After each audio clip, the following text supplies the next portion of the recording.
So the fourth NASCAR race of 2019 set in the books yesterday in Phoenix. And from what I saw of the race, I didn't get to see the full race, but from what I saw of it, it was another decent race. It wasn't anything horrible, and it wasn't anything great. It was another middle-of-the-road race, which I feel like has been a common theme so far for racing of the season.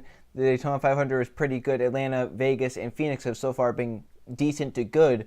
Not really anything better than that. We just had some good races. We haven't had any great races. We haven't had any terrible races so far. Obviously, we still are only 4 races in the season, though, and it's something that seasons have had. There's always been terrible races and great races, so we'll have some of those throughout the season, definitely. But Kyle Busch wins number 199 across all 3 Touring Series, 52 in his Cup career. That's a big thing. 200 is right around the corner in terms of all 3 series, so it's possible it could happen next week in Fontana with the Xfinity race and the Cup race. If not, then it's definitely going to happen soon this season. Kyle Busch is an amazing wheelman, as we all know.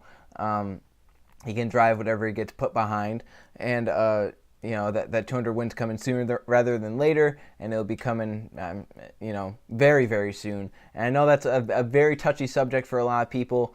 You either love or you hate Kyle Busch, it seems like. A lot of people very, very angry about how his 200 is kind of being clumped in with Richard Petty, even though the guy has constantly said, hey, I don't think it's as successful as Richard Petty's. I just think that it's something to measure myself by, and a record I want to achieve. He has said his Cup win. He said that he wants to get to 100 Cup wins as a goal for himself. So we'll see if he could get that done. He's over halfway there as of now. He's only 33 years old. He still has a ton of time left for racing and to get so many more wins. I mean, there are so many wins around the corner, I think, for Kyle Busch, in my opinion. But so Phoenix, from what I saw, decent race. It had, I think, from what I saw, 17 or 18 lead changes during the race, which is, I think, the most lead changes at Phoenix since 2013. The 2013 fall race had like 23 lead changes. Both races last season had 15 lead changes. In 2017, I believe the spring race had like 14 or 15, and the fall race had 9, which is a big point I want to make on this. So, the introduction stages beginning of 2017 was another very controversial subject. Some loved it, some hated it.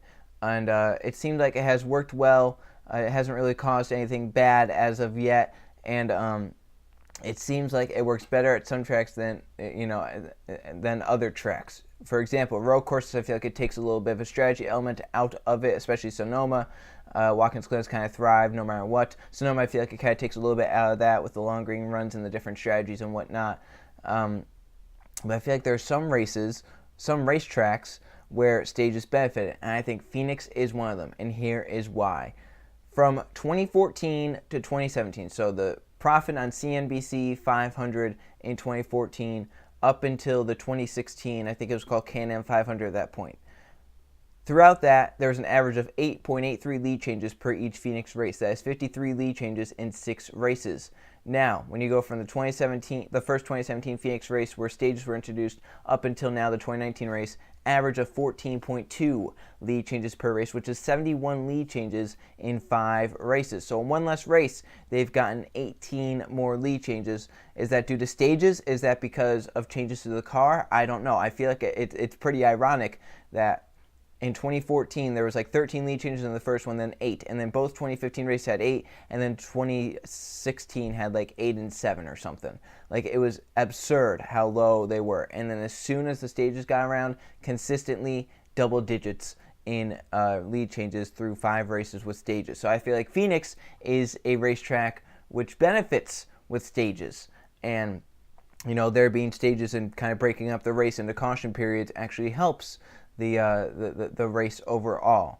And now another big thing I wanted to point out is the package they used here at Phoenix is not the 2019 package. The only thing 2019 about the car is the gigantic spoiler you see on the screen right there. They have last year's horsepower, 750 horsepower, with the gigantic spoiler on the back. Now, this is where I feel something bad about this gigantic spoiler at tracks like Phoenix, New Hampshire, tracks that are going to use this package, is that dirty air is a bitch with the gigantic spoiler. I said that, at Las Vegas and Atlanta with the whole lap traffic deal and how drivers couldn't get through lap traffic.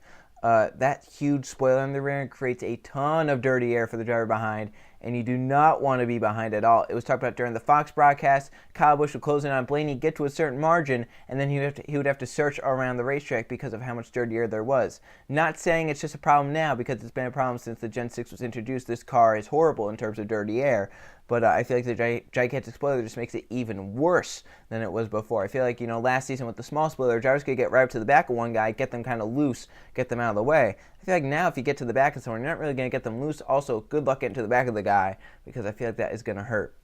And here's why I think it hurts at Phoenix more than any other racetrack. These corners are so long, it feels like. Especially turns was now 1 and 2, they're flat. So, I mean, it just seems hard, to try and get around a driver like that. 2 quotes about the dirty air. Only 2 drivers mentioned the dirty air from yesterday in quotes after the race. They were Joey Logano and Kevin Harvick, who kind of got put back middle of the field, never could recover. Harvick didn't really have uncharacteristic Phoenix race for Kevin Harvick for sure. He's won there almost 10 times, and he didn't lead a lap yesterday, and barely hung on for a top 10 at the end. At one point, he put on 2 tires, fell back through the field, came back down for 4 tires, restarted around 18th, and never recovered, and only got up to 9th at the end. And that was with fresh tires as well. He's one of them that said it was so hard to pass. I don't know, his quote kind of made it seem like he was pretty pissed about the dirty air, because it was a short quote, and he was kind of like, yeah, dirty air, I couldn't really pass. It was so hard to pass, da-da-da.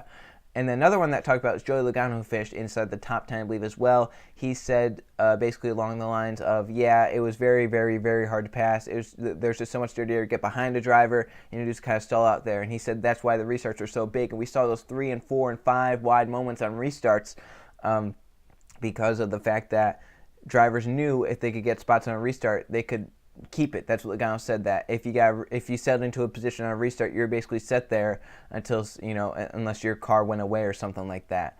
And we've had 2 races now with this new Phoenix configuration where they changed the start-finish line off of what formerly was turn number 2. And I gotta say, ISM, Phoenix, whatever you want to call them, did an excellent job with the reconfiguration. It has produced some of the wildest restarts, like Pocono restarts, except wilder because it's a 1-mile racetrack and they're going 4 and 5 wide. We saw it in the fall race last year where they wrecked going 4 wide for the race lead because of Denny Hamlin and Kyle Busch and Eric Jones and Kurt Busch all getting together. Here we saw 5 wide, Jimmy Johnson get sideways and save his car. Kevin Harvick got to him. I mean, there were moments all over during restarts. So I think Phoenix restarts are going to be some of the biggest thrill rides in motorsports for the next few years, because of they can just cut that dog leg and go down as low as they want through there, and that there's so much room then, since they can cut the dog leg, so much room to go 4 or 5 wide until it filters down to 3 and 4 and down to the back stretch, what was formerly the front stretch. Then it kind of gets a little tight and you have to lift or whatever. But back to that dirty air issue. Kevin Harvick and Joey Logano do have a point. I went back to last year's races and looked at quality passes, and then went up to 2019 race and looked at the quality passes. Now, once again, I've said this before, if you don't know, quality passes are green flag passes that happen inside the top 15 during the race. So, if we look at the spring 2018 race, had 628 quality passes. The fall 2018 race had 660 quality passes. So decent amount. It was definitely higher than what we saw in 2017 and earlier. I actually checked 2017. It had somewhere around 500 quality passes. But this year in 2019 had a fall off of quality passes. 545 quality passes in this race yesterday, which is over 100 off of the last Phoenix race we went to, and just under 100 off of the Phoenix race from spring of last year. So what is that about? I don't know. Maybe there were some more cautions during this race. I know that there were 12 cautions. I don't know how many there were last year in the spring and the fall race. I'll actually try and check that right now just to see what it may have been. So the 2018 Ticket Guardian 500 had 6 cautions, and then the fall race had 10 cautions, and then this one had 9 cautions. So yeah, I mean, it was, I guess there were 3 less cautions and maybe a few less caution laps, and maybe that, some green flag pit stops, whatever. But the fall race had more cautions and yet had more quality passes. So I feel like that gigantic spoiler might be an issue for a place like New Hampshire as well, where you're in that dirty air for so long. Maybe at Pocono, you're in that dirty air for a long time at Pocono. That could hurt it. So I don't know. That's my review on the Phoenix race. I didn't really get to watch all of it. I'm going to actually watch all of it whenever NASCAR releases the full race to see how the racing went. I heard Stage 1 was kind of good, Stage 2 was kind of boring, and then Stage 3 was the one I watched, and it looked pretty good from what I saw. It wasn't the best Phoenix race I've ever watched. I think fall race last year definitely has that best Phoenix race I've ever watched because that was a crazy race. But it was a good race. Once again, another good race for NASCAR. The overnight ratings went up just a tick. I think it was up like 4% or something. We'll see how it does after the overnights and how the final ratings compare to last year's. I think they went up from like a 2.8. They went to a 2.8. They had 2.7 last year in this race. So we'll just have to see if the ratings continue up or if people, if it starts to just kind of fall back. But once again, keeping steady is good at this point in NASCAR. As long as they keep steady, they will be all right right now. So I thank you guys for watching, and we'll see you guys for the next video.